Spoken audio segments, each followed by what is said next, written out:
business or whether it's competitor for eyeballs, right?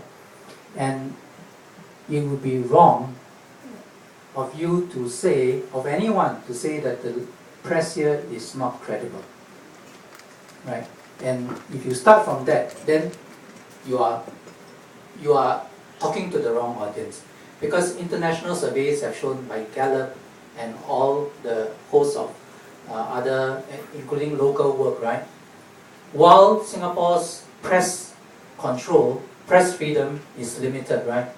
The press, as in interviews with the citizens, you can say that they are on the red pill or blue pill, or whatever it is.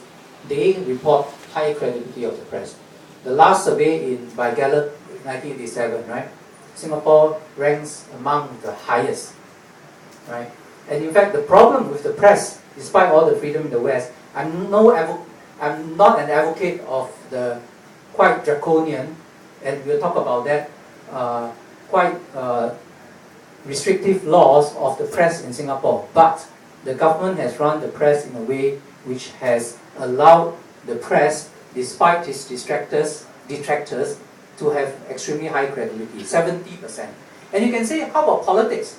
Yeah, sure, right? So the survey done by NTU is a published paper.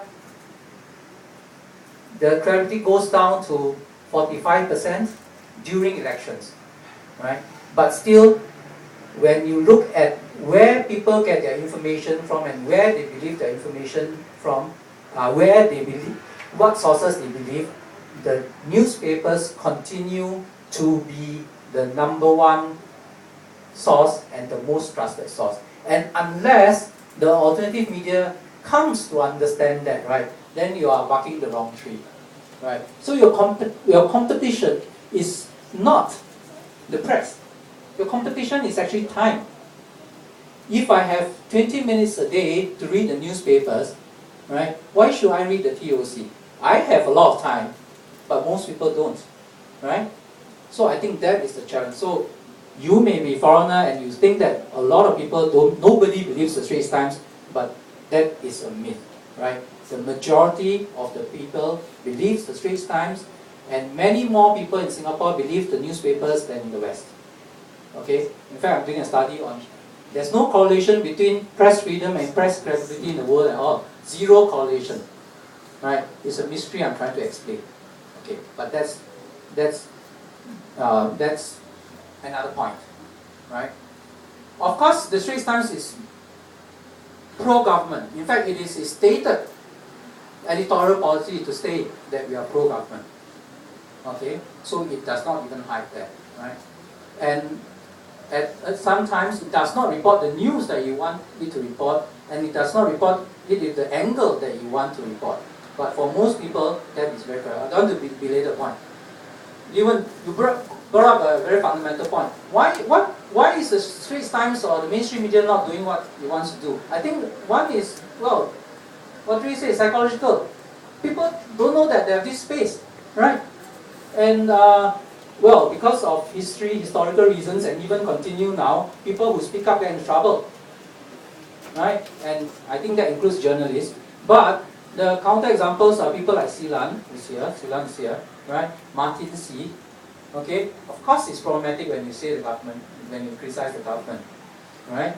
And some people end up in very serious trouble. But compared to 15 years ago, you guys are very young, right? Compared to 10 years ago, it's not possible to write a letter to the Straits Times or go to Speaker's Corner to say, not possible in the sense that it will be extremely damaging to yourself, right? To go to the Speaker's Corner and to say that. But in Singapore now, the government is not worried about individual expression of political views.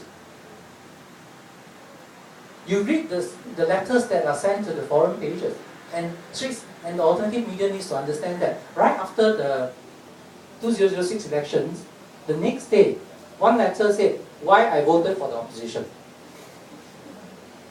15 years ago, that letter would not have seen the light of day. And did the guy get into trouble? I don't think so. What the government is afraid of is organization. When you come together and try to do things, because there's power in numbers, right? Okay. The second reason is, of course, there is the real thing called the Newspaper and Printing Presses Act. Because the government can close it down tomorrow. Because government is very smart. I wrote a paper about it.